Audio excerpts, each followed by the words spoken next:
உண்மை ஞானம் வரும்போது நீயே நான், நானே நீ என்று காண்கிறேன் என்று கூறினார். எஜமான் சேவகன் பாவனையே நல்லது. இந்த நான் என்பது போவதாக இல்லை. எனவே அந்த போக்கிரி அடிமை நான் என்று இருக்கட்டுமே.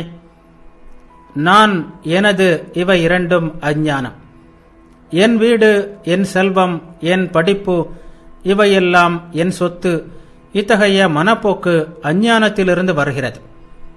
பகவானே, நீயே இந்த உலகத்தை படைத்தவன். வீடு, வாசல், மனைவி, மக்கள், வேலையாட்கள், நண்பர்கள் சகலமும் உன்னுடையவை. இந்த மனப்போக்கு ஞானத்திலிருந்து பிறக்கிறது. மரணத்தை பற்றி சிந்தித்து வர வேண்டும். மரணத்திற்கு பிறகு எதுவும் இருக்காது. வேலையின் காரணமாக மக்கள் கிராமங்களிலிருந்து கல்கத்தாவிற்கு வருவது போல் நாமும் சில கடமைகளை செய்வதற்காக வந்திருக்கிறோம்.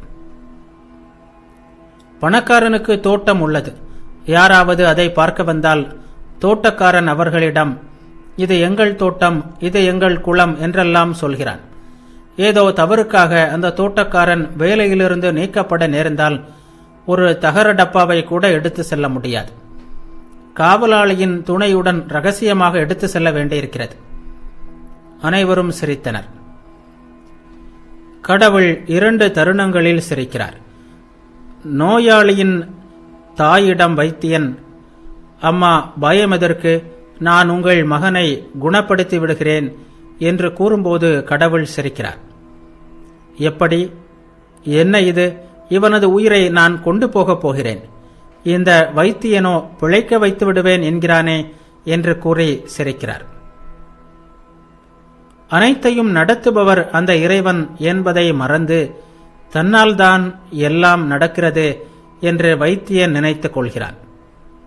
மேலும் 2 சகோதரர்கள் கயிறு பிடித்து நிலத்தை பிரித்து, இந்த பக்கம் என்னுடையது,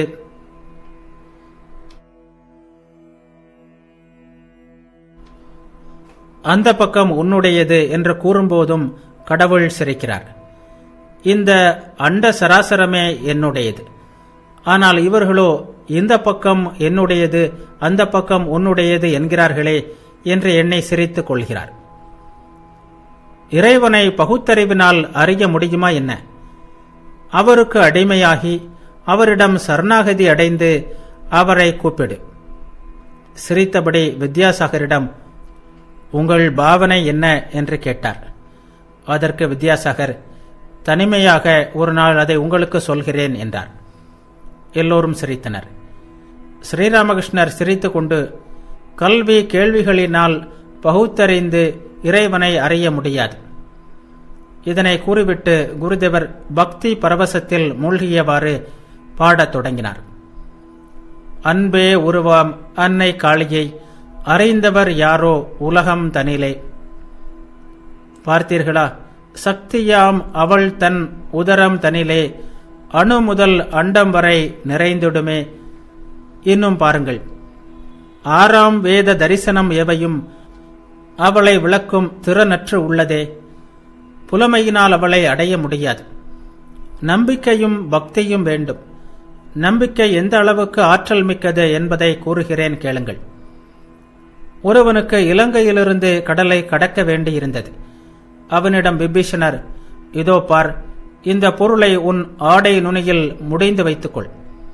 கடலை பத்திரமாக தாண்டி விடுவாய். கடலின் மீது உன்னால் நடந்தே செல்ல முடியும்.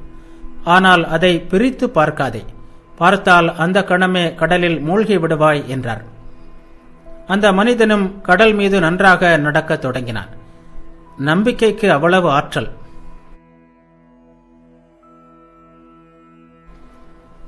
கொஞ்ச தூரம் சென்றபோது அவனுக்கு ஒரு எண்ணம் தோன்றியது.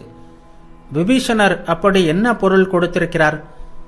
இதை கொண்டு நீரின் மீது இவ்வளவு எளிதாக நடக்க முடிகிறதே. உடனே முடிச்சை அவிழ்த்து பார்த்தான். அங்கே ராம் என்று எழுதிய ஓர் ஓலை இருந்தது. அதை கண்டதும், ஓ இவ்வளவுதானா என்று நினைத்தான். அவ்வளவுதான். உடனே கடலில் மூழ்கிவிட்டான். அனுமனுக்கு ராமநாமத்தில் நம்பிக்கை.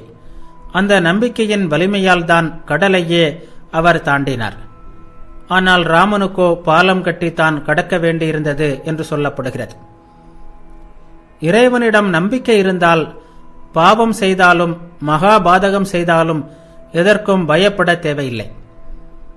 இப்படி கூறிவிட்டு குருதேவர் ஒரு பக்தனின் மனநிலையை ஏற்றுக்கொண்டு பக்தி பரவசத்தில் ஆழ்ந்தவராக நம்பிக்கையின் மகிமையை பற்றி பாடலானார். தேவி, உன் பெயரை துர்கா ஸ்ரீ துர்கா என்று நான் ஓதிய வண்ணம் என்று அந்த பாடலை பாடினார்.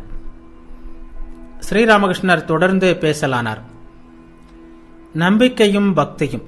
பக்தியால் இறைவனை மிக எளிதில் அடையலாம். அவர் பாவனையால் அடையப்படுபவர். இப்படி கூறிக்கொண்டே குருதேவர் மறுபடியும் பாடத் தொடங்கினார். இறையல்பை அறிந்திடவா ஏங்குகிறாய் என் நெஞ்சே, இருட்டறையில் தடுமாறும் கிறுக்கனைப் போல் ஆனாய் நீ. பக்தி பரவசத்தில் கிடைக்கின்ற பகவானை அக்தின்றே அறிவாயோ அறியாத மட நெஞ்சே. இல்லையென்றே ஆராய்ந்தால் எவ்வாறு அவன் கிடைப்பான்? உள்ளானின்று நீ உருகினால் அவன் ஓடியே வருவான். வேதங்கள் தரிசனங்கள் விளங்காறு தரிசனங்கள் காதங்கள் ஓடி கடுகி மிக தேடிடினும் உண்மையிலே நிச்சயமாய் ஒரு பயனும் கிடையாது.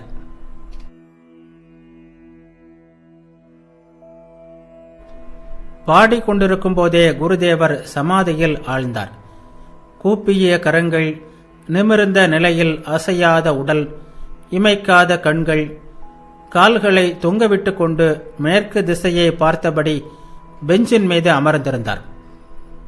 எல்லோரும் மிகுந்த வியப்போடு அந்த அற்புத காட்சியை பார்த்து கொண்டிருந்தனர். வித்யாசாகரும் பேச்சற்று இமை கொட்டாமல் அவரை பார்த்து கொண்டிருந்தார். குருதேவர் சாதாரண நிலைக்கு திரும்பினார். ஒரு நீண்ட பெருமூச்சு விட்டு சிரித்துக்கொண்டே மறுபடியும் பேச ஆரம்பித்தார். பரவச பக்தி என்றால் இறைவனை நேசிப்பது என்பது பொருள். யார் பிரம்மமோ அவரையே தேவி என்று அழைக்கிறோம். ராம் பிரசாதர் மனதிடம் சொல்கிறார், சூசகங்கள் கொண்டே அவனை நீ யாரென்று உணர்ந்திடுவாய்.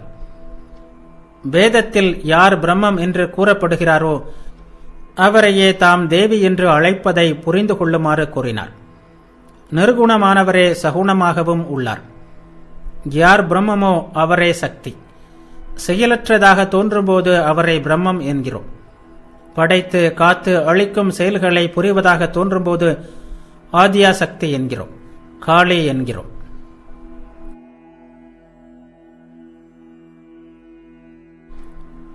நெருப்பும் அதன் சூடும் போல் பிரம்மமும் சக்தியும் வேறல்ல. நெருப்பு என்றவுடன் சூட்டை புரிந்து கொள்கிறோம். சூடு என்றால் நெருப்பை நினைத்துக் கொள்கிறோம். ஒன்றை ஒப்புக்கொண்டால் மற்றொன்றையும் ஒப்புக்கொண்டதாகிவிடுகிறது. பிரம்மத்தையே அன்னை என்று அழைக்கிறோம். அன்னை ஆழ்ந்த அன்பிற்கு உகந்தவள் அல்லவா? இறைவனை நேசிக்க முடியுமானால் அவரை அடைய முடியும். பாவனை, பக்தி, அன்பு, நம்பிக்கை. மற்றொரு பாட்டை கேளுங்கள். எத்துணை பாவனை அத்துணை பக்தி, எத்துணை பக்தி அத்துணை லாபம். இதய நம்பிக்கை எதற்குமே வேறாம், சதமென காளி தாயின் பதங்களாம். அமுத கடலில் அகமும் ஆழ்ந்திடில், பூஜையும் ஹோமமும் யாகமும் யஜ்ஞமும் தேசம் தனிலே தேவையே இல்லை. மனம் இறைவனில் லயித்து விட வேண்டும். அவரை ஆழ்ந்து நேசிக்க வேண்டும். அவர் அமுதக்கடல் அல்லவா? அதில் மூழ்கினால் மனிதன் இறப்பதில்லை, சாகா நிலையை அடைகிறான். இறைவனை அதிகமாக நினைத்தால் மூளை குழம்பிவிடும் என்று சிலர் நினைக்கின்றனர். அது உண்மையல்ல. ஏனென்றால் அவர் அமுத கடல்.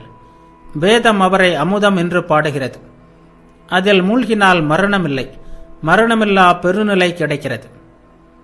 பூஜை, ஹோமம், யாகம், யஜ்ஞம் எதிலும் பயனில்லை. இறைவனிடம் பக்தி ஏற்பட்டாலோ இத்தகைய கிரியைகளுக்கு அவ்வளவு தேவையும் இல்லை. காற்று இல்லாத போது விசிறி தேவை.